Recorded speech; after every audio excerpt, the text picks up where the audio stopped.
Destroying Father Rupnik's Art, Restoring Trust and Living the Gospel by Father Patrick Briscoe, Dominican, October 31st, 2023. I found this article very, very interesting, and I just wanted to read through it. Last December, when news started to come to light about the fairly highly credible accusations of abuses committed by former Jesuit Father Marco Rupnik, I cautioned against removing his art. In the face of the outrage I saw, I advocated for a more measured response. We didn't yet know the extent of the facts and allegations surrounding Father Rupnik. Back then, I tried to advocate some principles to preserve his art. I really was trying to be patient, impartial, and just. I was wrong. Knowing now the scale of Father Rupnik's abuse and his appetite for holding power over vulnerable people, my former position is nothing short of untenable. It is partially appalling to learn that some abuse actually occurred while Rupnik was creating his art. Imagine praying or contemplating before an image that was created in the midst of known evil acts. That's a foundational reason why Father Rupnik's art must be treated differently than the works of other Catholic artists who have committed even grievous sins. How to respond? Symbols matter. As plenty of good Catholic friends have patiently argued that fact with me, how can his artwork be seen as anything other than symbolic of the rot and moral decay that has poisoned the church these last decades? My friends have insisted.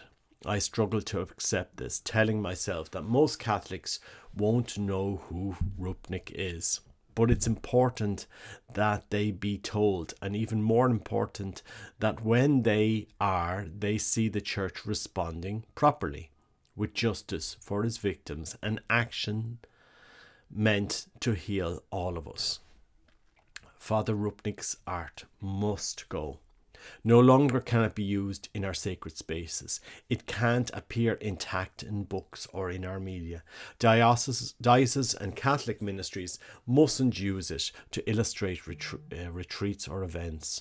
More urgently, it must be stripped from our consecrated places. And to that end, there are 2 points I have to double down on. The art needs to be publicly removed. First, like sound waves or a pebble thrown into the pond, evil has resonances. Rupnikian art, tainted by sin, carries the memory of abuse and human disregard. Removing the art will never be good enough. It can't merely be forgotten. It can't be removed under the cover of darkness and hidden behind drop cloths.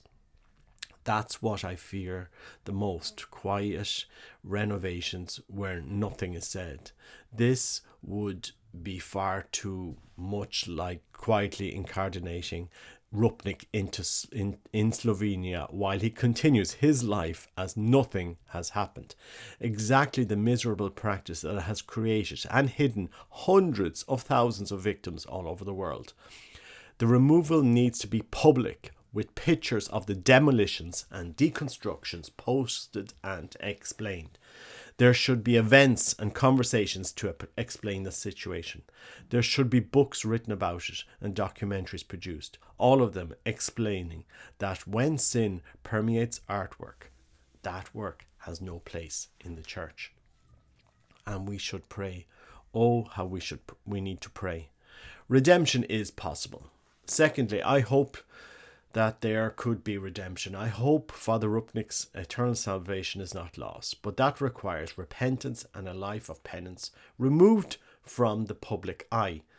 Justice demands public reparations, and something of that Christian hope might be conveyed with what we do when the art is removed. Let us grind up the mosaic tiles, exorcise them and bless them. Let us then make something new, something from the victims of clerical abuse that none of us may ever forget, something for healing, something for hope. With his art all over the world, the case of Father Marko Rupnik cries out for constructive action. Perhaps only such an effort can demonstrate to victims worldwide that the Church seriously has their backs, restoring trust and living the gospel demand it.